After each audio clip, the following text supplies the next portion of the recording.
Deu. Bora lá. Vocês estão conseguindo ver minha tela aí? Sim. Sim. Ótimo, ótimo.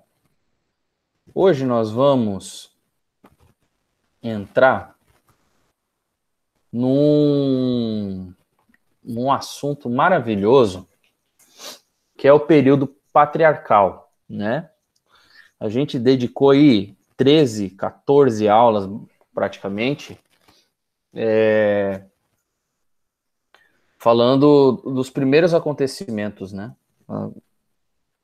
Principalmente na criação, e agora em Noé, e daqui para frente nós vamos dar uma avançada bem substancial no texto, né?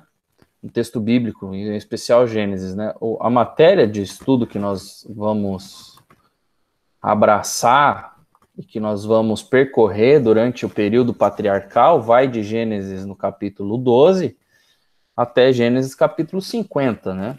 Então, nós vamos aí percorrer um bom período bíblico aí, um bom período do progresso da revelação. Vamos ter muito conteúdo interessante, em especial focalizando a questão da aliança, obviamente, mas percebendo que a aliança ela nunca está sozinha no progresso revelatório ali, né? Ela caminha com o reino e com o mediador, né? O esquema de aliança, a leitura bíblica a partir da ótica da aliança é uma leitura como um fio condutor que se entrelaça. A gente poderíamos falar que são 3 fios entrelaçados, né? Um cordão de 3 dobras aí, que é o reino, o pacto e o mediador. E a gente vai perceber isso mais detidamente agora na narrativa bíblica, né? O que é interessante é que a gente vai se deparar com algumas realidades que a gente não está tão acostumado, em especial nessa aula, né? Como a gente está entrando no período patriarcal, e o primeiro patriarca, nós poderíamos falar sem medo nenhum de errar, que é o mais importante dentro do período patriarcal, que é Abraão, como esse primeiro patriarca é de extrema importância para toda a narrativa bíblica, tanto no Antigo quanto no Novo Testamento, nós vamos gastar um tempo um pouco maior em Abraão ali, e o resultado do pacto na vida dos filhos dele, né? Mas a aula de hoje nós vamos deter basicamente alguns aspectos introdutórios ao período patriarcal, né? A gente vai se deter no início do período patriarcal, entender algumas questões bem básicas do período patriarcal. A aula vai ser até um pouco mais curta, porque a partir de semana que vem a gente mergulha de cabeça no período patriarcal, e daí o conteúdo ele acaba trilhando um caminho diferente. Se a gente tivesse acoplado o assunto que vem na semana que vem nessa aula, a gente ia ter problema de terminar a aula, né? Não ia conseguir passar umas 2 horas de aula e não ia conseguir terminar. Mas particularmente para mim, esse assunto é muito gostoso. É um trecho do texto aí muito bom. Eu gosto muito de Gênesis, em especial ali Abraão. Para mim as narrativas, a forma como Deus entra em aliança com Abraão, essas coisas são maravilhosas, elas mexem profundamente no meu coração, e eu gosto muito desse trecho do texto aqui, né? Então a gente vai encontrar aqui um tipo de material de transição. É isso que nós, nesse primeiro momento aqui, né? A matéria do nosso estudo daqui para frente se trata de uma extensão de todo o período patriarcal, como eu disse antes. Essa extensão vai, dentro do material bíblico, vai de Gênesis 12:1, ali quando é feito o chamado de Abraão, né? Até Gênesis 50:26, que é onde acaba o texto de Gênesis, e o povo já morreu José e tudo mais. Este material, então, é introduzido, ele passa por essa transição de Gênesis 11, do 10 ao 26, né? Que é onde a gente encontra o Toledote. Como vocês bem devem lembrar, os toledotes são os marcadores de tempo no texto de Gênesis. Você não vai ter o toledote como marcador de tempo em outros livros bíblicos, ok? Mas Gênesis é marcado, os tempos de Gênesis, as fases de Gênesis, né? As gerações, essa é a palavra toledote, eletoledote. As gerações são o que marcam os tempos em Gênesis, né? As transições, o que marca as narrativas. Então, aqui em Gênesis 11, do 10 ao 26, nós encontramos um toledote, que é o toledote de Sem, certo? O filho de Abraão, que é o pai maior lá de Abraão e de todos os israelitas. Por isso que a gente fala, por exemplo, que o povo judeu é um povo semita, né? Por exemplo, se você for parar para pensar, nós temos até visto, infelizmente, um crescimento meio grande do antissemitismo na Alemanha, mais uma vez, né? Mas todo o movimento de Hitler foi um movimento antissemita. Por quê? Quando fala, o povo semita, a gente está remontando aquele que é filho de Noé, pai de Abraão na questão geracional, não é um pai direto, pai de Abraão é Terá.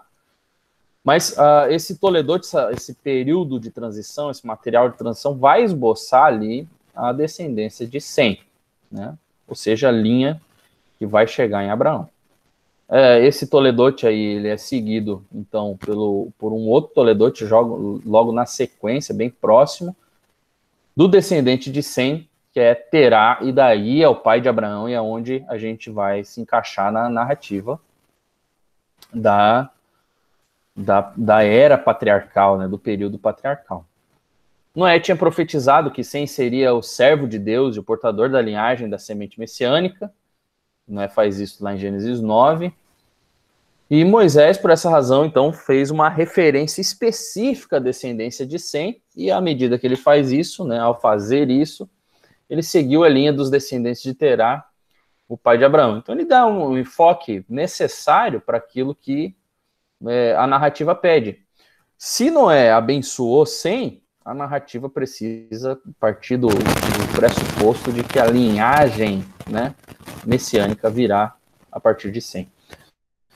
Ele também deu alguns detalhes a respeito da família de Terá e da sua mudança para Harã, né? Sarai, esposa de Abrão, que desempenhará um papel importante nas narrativas subsequentes aqui que nós vamos encontrar no texto, também é introduzida de uma maneira bem específica. Sendo assim, o geral da apresentação de Moisés é primeiramente que Abrão, até esse momento, né, e Sarai, são apresentados como descendentes de Sem, que estão viajando de Ur dos Caldeus para a terra que Deus vai dar a Abraão como seu lugar de habitação e centro de influência, né? Centro de influência. Então, basicamente, esse é o material de transação, né? Em segundo lugar, também, Moisés fez uma transição literária significativa. Ele vinha narrando a história de uma maneira, e quando chega em Abraão, o formato linguístico, literário, vai ser um pouco alterado aí. Porque o enfoque da narrativa ganha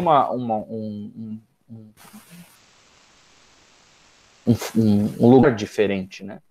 Então, de uma maneira condensada e reduzida, ele deu um relato dos procedimentos de Deus com a humanidade desde o tempo em que Adão e Eva foram expulsos do Jardim do Éden até o tempo em que apareceu o cenário da história, o pai pactual de Israel e de todos os crentes, que seria Abraão, o homem que foi escolhido por Deus. Então é isso aí que a gente vai encontrar aí nesse material de transição. Outra coisa importante, deixa eu perguntar uma coisa, meus irmãos, a respeito desse... Pode perguntar, estou à vontade. A respeito do... Volta ali no outro slide, por favor.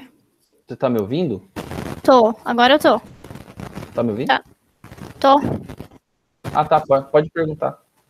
Consegue voltar ali no outro slide, só para eu ver a dúvida que eu tenho? Consigo. Bora lá. Esse aqui ou o outro ainda? Esse. Okay. No caso, essa mudança na transição literária a gente só consegue perceber mesmo nos escritos originais, ou a gente consegue perceber isso nas versões? A gente consegue perceber mais levemente nas versões que nós temos em português. Ele não... A transição literária é significativa, mas ela não é uma mudança de estilo literário, num aspecto que parece que é outro autor que está escrevendo, né? Tá. Então, no texto em português, tu vai sentir isso um pouco mais leve. A forma como Moisés vai passar a narrar as coisas daqui por diante são menos detidas de como ele estava narrando anteriormente. Agora ele faz explicações bem condensadas, né? Entendi. Mas no texto hebraico... Exatamente. Mas no texto hebraico, ele vai ter... A diferença é um pouco mais significativa. A gente percebe essa diferença com uma força um pouco maior, por causa da forma literária hebraica mesmo, né? E daí tem questões linguísticas mesmo, né? Do uso dos subjuntivos pronominais, o uso de algumas conjunções que ele não utilizava antes e tudo mais, mas isso daí já é uma questão mais, como eu poderia dizer, linguística mesmo, né? Entendi. Obrigada. De nada. Aqui, então, a gente precisa ponderar que, além de ser ali, de ter aquele materialzinho de transição ali, a gente pode perceber que o que a gente tem diante de nós, no texto de Gênesis, do capítulo 12 em diante, é uma história profética, né? E isso tem alguns desdobramentos bem interessantes. Uma consideração que a gente pode fazer logo de início, nesse nosso estudo de Gênesis 12 até o capítulo 26 ali, que é a seção que registra o procedimento de Deus com Abraão, é que esse material é considerado como uma apresentação de um relato do que de fato aconteceu na vida dos patriarcas. Não existem esforços, por exemplo, de Moisés, para apresentar relatos biográficos completos de várias personalidades. O que Moisés fez, na verdade, foi escrever uma história profética. Deixa eu só ouvir Eu ouvi alguma coisa aqui. Mas eu acho que é meu ouvido me pregando o pé, parecia que alguém tinha feito alguma sinalização. Perdão. Sigamos aqui. O que Moisés faz, então, é escrever uma história profética, né? Esse material descreve o que Deus revelou por palavras e feitos por meio das personalidades que viveram entre o tempo do chamado de Abraão e a morte de Jacó no Egito, né? Então, é isso que a gente vai encontrar nesse material. Os eventos em que as personalidades estiveram envolvidas foram registrados para fazer conhecido o modo como Deus estava mantendo o seu reino, desenvolvendo o seu pacto com o povo e revelando o seu plano de gerar no tempo devido o Messias mediador do pacto e Senhor imperador do seu reino, que ele está estabelecendo desde a eternidade. Então, o que a gente precisa perceber é que essas narrativas visam um quadro muito maior. Você não pode, tendo toda a revelação bíblica, né? O cânon bíblico, a sua Bíblia inteira, com todos os capítulos e versículos, e livros bíblicos. Você tendo tudo isso, você não pode olhar para essa narrativa com uma lente fechada. Você precisa olhar para ela com a lente aberta. E o que está acontecendo ali é exatamente isso. Deus está desenvolvendo seu pacto, mantendo o seu reino, e ele está levando a cabo o seu plano de gerar, no tempo devido, o Messias mediador do pacto, e que seria o Senhor do seu reino, né? Então, é disso que se trata a narrativa de Gênesis aí. A gente encontra também, nesse texto aí, os 5 patriarcas dominantes. E isso aqui é bem interessante, né? Porque quando você pensa em patriarca, você pensa em 3, né? Você pensa Abraão, Isaac e Jacó. Mas o que a gente vai perceber é que existem 5 patriarcas bem importantes, né, nessa narrativa. como eu estava dizendo, é até bem comum ler o relato, ler que o relato patriarcal de Gênesis trata de 3 patriarcas.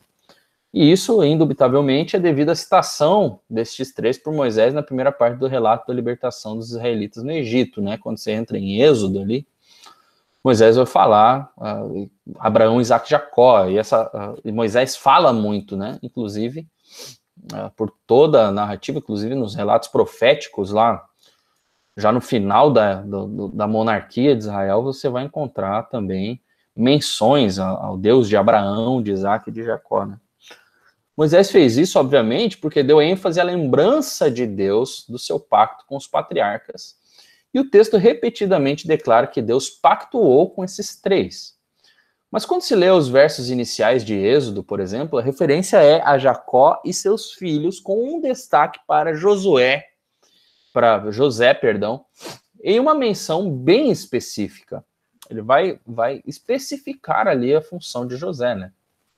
E isso pode ser entendido prontamente porque José é uma pessoa extremamente importante dentro do relato patriarcal no qual Moisés está registrando o modo como Deus estava cumprindo sua vontade. Gente, se a gente for parar a pensar, se não tem José ali no Egito, é o fim do povo de Deus, né? Deus agiu providencialmente por meio de José, mas foi Deus agindo, né? Então José também é um patriarca bem importante aí dessa narrativa de Gênesis. Mas eu diria que tem um 5º patriarca que talvez seja, de certo modo, tão importante quanto José, que é Judá, né? Existe esse 5º patriarca aí que é citado como tendo tido um papel importante no relato, é Judá. Ele veio ao primeiro plano cada vez mais em vários episódios específicos. Você vai ver ali Gênesis 29, 35, Gênesis 37, 26 a 27, Gênesis 38, o capítulo todo. Você vai ver Gênesis 43, Gênesis 44, Gênesis 46, e na profecia de Jacó ele é destacado como aquele pelo qual Deus iria manter a linhagem da semente messiânica, aquele que é o agente mediador do pacto e o antepassado da casa real em Israel. Ou seja, Deus está estabelecendo a linhagem messiânica em Judá. Se a gente for parar para pensar na narrativa de Gênesis, só um ponto importante aqui, tem todo aquele período ali da narrativa a respeito de José, do que aconteceu, né? Dos sonhos de José, José sendo vendido pelos seus irmãos, José indo até o Egito, passando pelo cortado que ele passou na casa de Potifar, ele passando aquele problema todo lá, quando estava preso, era o copeiro do rei que esqueceu de falar dele pro rei do Egito, lá pro faraó. Depois o faraó tem um sonho apavorante, chama José, o copeiro lembra de José, José chega lá, interpreta o sonho e o jogo começa a mudar. Mas o que a gente não percebe é que no meio de todo esse drama de José, tem um capítulo dedicado a falar de Judá e seus filhos, né? Judá tem um filho, ele tem 3 filhos, na verdade, um desses filhos vem a morrer, ele tem a sua esposa, então a esposa do filho de Judá fica viúva, o outro filho de Judá assume ela e age com falta de honra em relação à esposa do irmão, não quer perpetuar a linhagem do irmão, e Deus pune ele, então morre, e Judá tem um filho mais novo, e ele não está à idade de casar ainda, ele promete para aquela mulher que Deus iria, que ele iria entregar o filho mais novo quando chegasse na hora de casar, e chegou a hora de casar, e Judá não entregou o filho mais novo, ele estava com medo que outro filho dele morresse, né? Acontece, essa mulher se fantasia de prostituta, Judá vai atrás dela, né? Tá passando na estrada e decide se relacionar com essa mulher, dá uma garantia, ela parece grávida para ter descendência, e quando ele chega lá para cobrar, para querer matá-la, ela fala, olha, quem me deu essas coisas aqui é o pai da criança. Essa narrativa é de extrema importância, gente, porque talvez você nunca não seja um leitor tão atento assim, mas ela não faz sentido à primeira vista de estar onde ela está Está no meio da narrativa da vida de José, né? Por que esse relato de Judá no meio da narrativa da vida de José, sem propósito nenhum, aparentemente, né? O que é mais interessante de toda a narrativa bíblica, de Deus agindo na história, é exatamente isso. Ele mostra toda a feiura de Judá, toda a pecaminosidade desse homem. E Judá, depois, dentro da narrativa de José, ele é aquele que garante ao pai que não vai deixar que Benjamim sofra, né? E ele se oferece para ficar no lugar de Benjamim depois. Ele não deixa que José pegue de Benjamim. Ele deixou José ir anteriormente. Ele quis isso. E agora, ele protege o irmão de José, Benjamim. Deus está trabalhando no caráter de Judá. Deus está mudando esse homem à medida que a narrativa bíblica avança. E o final de Gênesis, gente, é Deus perpetuando a linhagem de Judá até Jesus Cristo. Então, a narrativa bíblica ela é tão maravilhosa. Deus, ele é profissional em pegar gente quebrada. Deus, ele é profissional em pegar gente como a gente, toda destroçada, tão pecaminosa, e pegar as nossas feiuras e com a sua graça e bondade transformar em coisas que redundem para a glória dele. Então, se tem uma coisa maravilhosa nesse relato aí, de Gênesis, em especial nesse quinto patriarca, é a graça de Deus salvando pecadores, é a graça de Deus insistindo em pecadores, né? Em pecadores como Judá, em pecadores como eu e como você, né? É incrível, incrível mesmo. Vamos adiante aí. A gente pode perceber também 3 conceitos unificados aqui, né? Nós temos percebido 3 conceitos que são unidos e inseparáveis à medida que a gente está avançando no texto, no progresso da revelação, né? O reino, o pacto e o mediador. Todo o progresso da revelação até aqui e para diante daqui contém esses 3 temas em unidade como centrais e unificadores. Mas aqui é interessante que a gente faça uma pergunta. Será que esses temas continuam com proeminência no decorrer do conteúdo bíblico? Porque, beleza, é fácil de entender Noé como um mediador do pacto. Só sobrou ele, praticamente. Deus usou ele, né? Salvou ele, foi mediador entre a sua família e Deus e os animais. Agora a questão é, será que a gente pode continuar percebendo isso, né? A gente sabe que o que está em jogo é o reino de Deus, porque tá ali a disputa é o reino de Deus e o reino parasitário. Ok, o pacto é óbvio, mas o mediador talvez seja um pouquinho mais complicado da gente perceber. Mas a gente pode fazer aqui alguns comentários a esse respeito. Referências diretas ao reino não estão incluídas aqui nessas narrativas patriarcais. De Gênesis 12 a Gênesis 50, você não vai encontrar. A ideia de reinado, porém, sim, vai estar ali. Ela é usada na referência a vários reis humanos, capítulo 14, 20, 36, 49. O próprio rei do Egito é citado somente 4 vezes, embora suas prerrogativas reais tenham influência maior na vida de José, que também é investido de um tipo de autoridade de influências reais. Mas os temas do governo soberano de Deus, os resultados benéficos disso para cada patriarca, estão bem implícitos do começo ao fim das narrativas. Nós podemos perceber Deus reinando, soberano, sobre todas as coisas, né? Isso será enfatizado no estudo da revelação de Deus e seu tratamento com as 5 principais personalidades desse relato. Esse estudo aí vai elaborar, até certo ponto, sobre as vitórias e triunfos iniciais do reino de Deus desde a criação e no seu procedimento com toda a humanidade. Isso é uma coisa que a gente vai ver nas próximas aulas. Provavelmente 2 aulas para frente, não semana que vem na outra. Né? O conceito de pacto como tema integral, em Gênesis 12, do 1 a 50, não é contestado, está ali. Deus entra numa aliança com Abraão no capítulo 15, ele renova essa aliança no capítulo 17.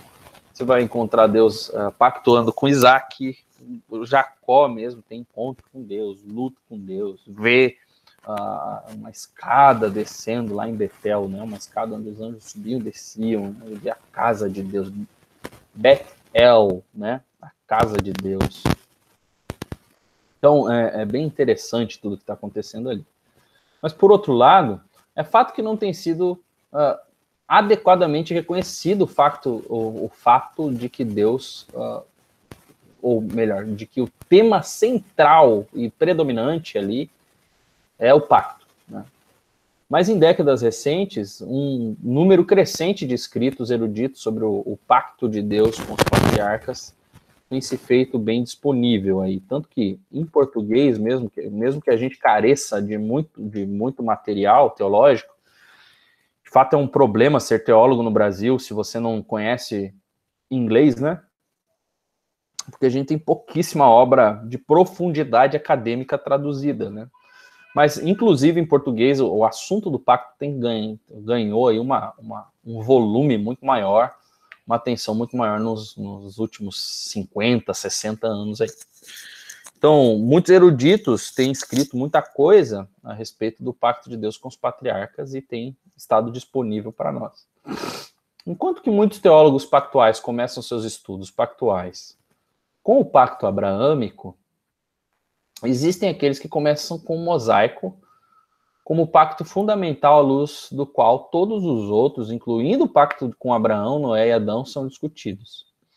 Alguns estudiosos mais recentes têm não só se referido ao pacto como sendo um tema central, como declarando que o pacto é também o conceito estruturador.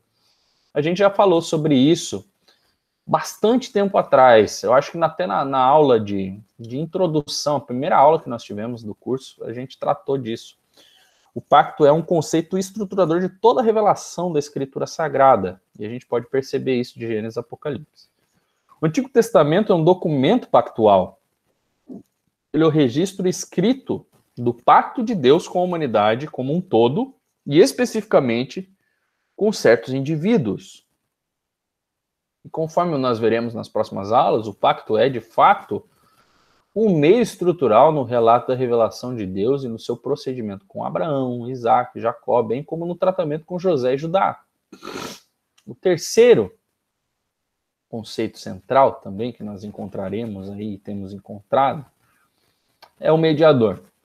Nem o termo mediador, nem o termo Messias, né, vão aparecer em Gênesis, mas o conceito, com certeza, obviamente, está lá, né, está ali, quando as escrituras falam da semente ou da descendência, né? Então, voltando lá, Gênesis 3:15, Gênesis 12:7, 13:15, 16, capítulo 15:5, capítulo 17:12, capítulo 21:12 a 13, capítulo 22:18, capítulo 24:7, 26:4, 28:14, 46:6 a 7. Você vai ver menções uma vez após a outra à descendência que Deus prometeu a Eva lá atrás. Então, isso é bem importante. Ainda mais pronunciado é o fato de que Deus lidou com pessoas específicas quando pactuou com a humanidade. Essas pessoas foram convocadas e postas para servirem como agentes de Deus e assim servirem em um papel de intermediários dentro do pacto. Ou seja, só voltando aqui, né? Quando Deus pactua com Abraão, por exemplo, ele está iniciando um processo, né, de criar para si um povo pactual. O pacto de Noé continua vigorando, mas Deus está ampliando a sua revelação, a revelação de si mesmo, de seus atos redentores. Quando você vai ver lá a promessa, né, a bênção de Jacó a Judá, que envolve com toda certeza a bênção divina, né, você vai perceber que Deus está alterando o mediador, o intermediário do pacto, né? Mas sempre tem um intermediário dentro do pacto. Naquela ocasião, Jacó, que se torna Israel, agora é um povo que pactua com Deus, né? O intermediário, ainda nessa ocasião, é Jacó. Depois vai ser Moisés, no Sinai, por exemplo, né? Mas ainda há sobre o Judá, por exemplo, a certeza de que dessa tribo viria o Messias. Isso é bem importante. A gente pode ver também um fator escatológico. Gente, o começo, o texto bíblico é escatológico, do começo ao final. Né? Quando a gente fala, não entendo escatologia, eu não estudo escatologia, eu não gosto de escatologia. Escatologia é o estudo do fim, né? O escatom, o estudo do fim dos tempos. Né? Você perde muito, né, quando você pensa dessa maneira, porque o fator escatológico está do começo ao fim das Sagradas Escrituras. Né? Deus está revelando como ele vai salvar e completar a salvação do seu povo. E a completa salvação do povo de Deus acontece só no fim, só no escatom, né? Na escatologia finalizada ou realizada nos últimos dias. E isso é bem importante, inclusive, dentro da narrativa de Gênesis. A apresentação do pacto em Gênesis tem uma importância muito grande para as doutrinas da escatologia, bem para como a ressurreição de Cristo. Nenhuma discussão deveria haver com respeito às importantes ênfases escatológicas que a gente encontra de Gênesis 12 a 50. Existem divergências nesta seção das Escrituras sobre o que tem importância escatológica. Ao estudar o texto bíblico, vai ficar aparente que Abraão e sua descendência foram escolhidos para servirem como agentes centrais na realização da meta de Deus de introduzir o seu Redentor, realizar a sua obra redentora e pactualmente administrar os assuntos do reino de Deus.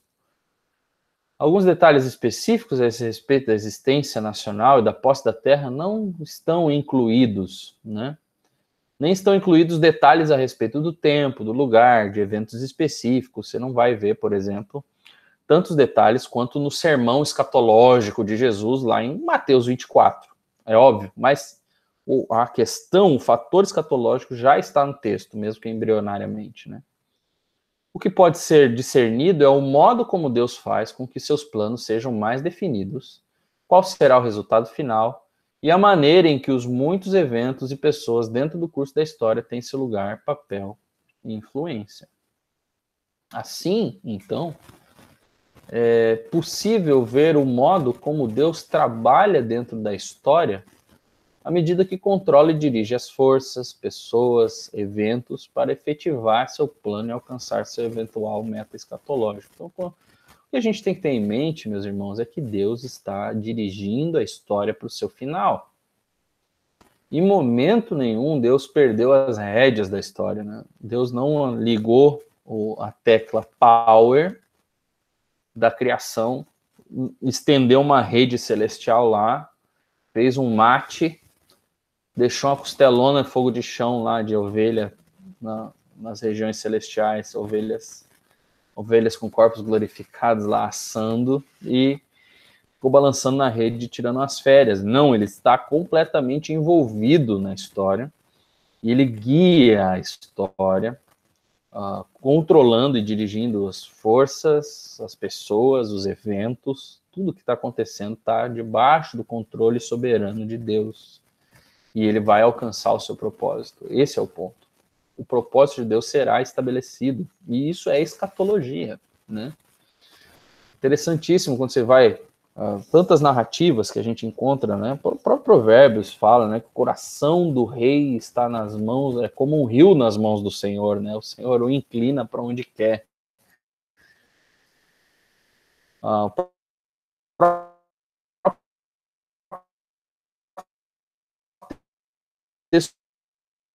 Já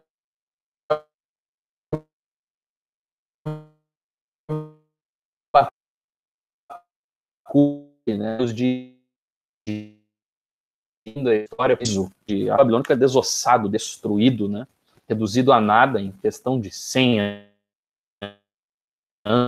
anos.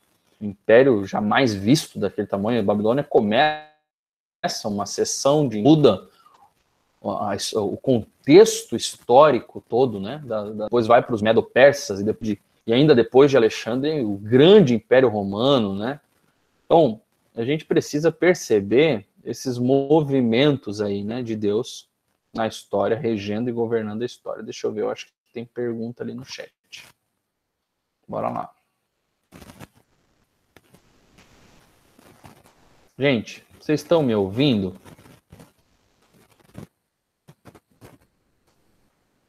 Ah, tá.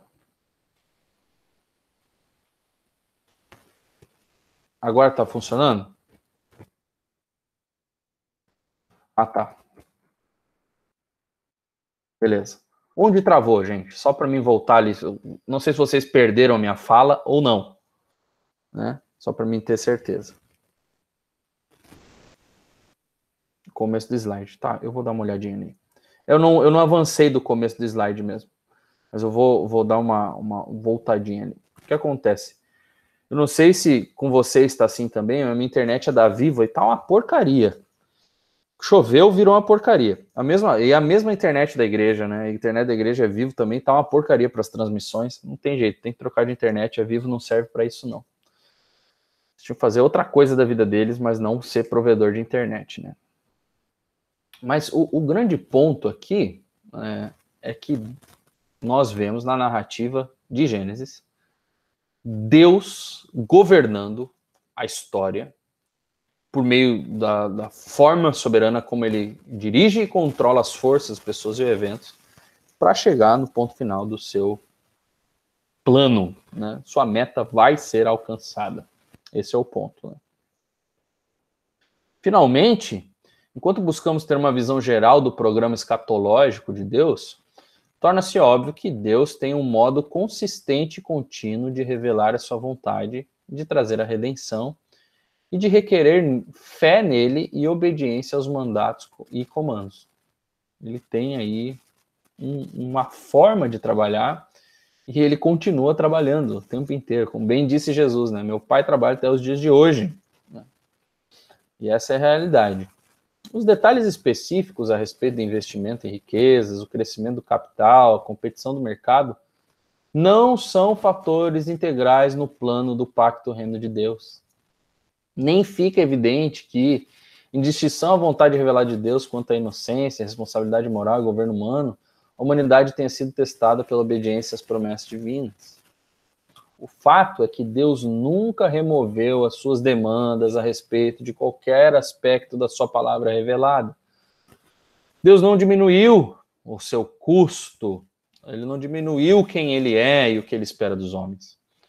Todo o relato de Gênesis retrata a vontade inflexível de Deus para obediência, confiança, submissão e aceitação da revelação de Deus, incluindo as promessas que ele fez. No entanto, algumas alterações devem ser observadas no modo como a vontade de Deus em certos particulares deve ser entendida e obedecida depois da morte, ressurreição e ascensão e assento de Cristo nas alturas, à direita do Pai, para reinar sobre todo o reino de Deus. E um desses pontos, obviamente, é a guarda do dia do Senhor. Para nós é domingo, não mais sábado, mas tem alguns outros aspectos aí de transformação interessantes. O sinal e o selo da aliança agora não é mais o corte do prepúcio masculino, mas o aspergir da água sobre homens e mulheres, né, o batismo, e também o povo aliançado com Deus não é mais identificado como o povo da aliança por comer a Páscoa, mas sim por participar da ceia, né? São mudanças bem importantes e interessantes que acontecem entre um período e outro aí, mas eles carregam a mesma significância. A questão é que esses pontos no Antigo Testamento eram sombras, o sábado era uma sombra do descanso do domingo, e a própria ceia, né, ou a Páscoa é uma sombra da ceia do Senhor, e também a circuncisão é a sombra do batismo na nova aliança. Todas essas coisas são bem importantes. Até é interessante, cada dia da semana tem um nome, né? Tem um numeral, essa que é hebraico aí, falando de língua hebraica, cada dia da semana tem um numeral para se definir, né? O sábado não. O nome sábado não é um hebraico, né? No texto hebraico aí, semana hebraica, como escrita na Sagrada Escritura, não é um numeral. Sábado não significa dia 7º. Né? Sábado é Shabat, e Shabat é descanso. Então, ele é o único dia da semana que não equivale a um numeral, né? Todos os outros dias da semana são numerais, e o sábado não. O sábado é descanso. É Shabat. É bem interessante isso. Em algum momento, talvez eu fale mais sobre isso. Até vou bolar uma aula para a classe de membros, ampliar aí a classe de membros. Eu vou fazer mais uma aula e vou falar sobre a importância do dia do Senhor. Né? Daí vou acabar tocando nesses assuntos. Mas, meus irmãos, por hoje é basicamente isso. Semana que vem aí a gente entra em Abraão e aí o negócio fica maravilhoso, né? Vai ficar incrível. Eu sou meio suspeito de falar a respeito disso, mas para mim vai ficar incrível. Alguma pergunta? Alguma pergunta a respeito do texto? De alguma coisa que nós falamos aí? Ou tá tudo certo?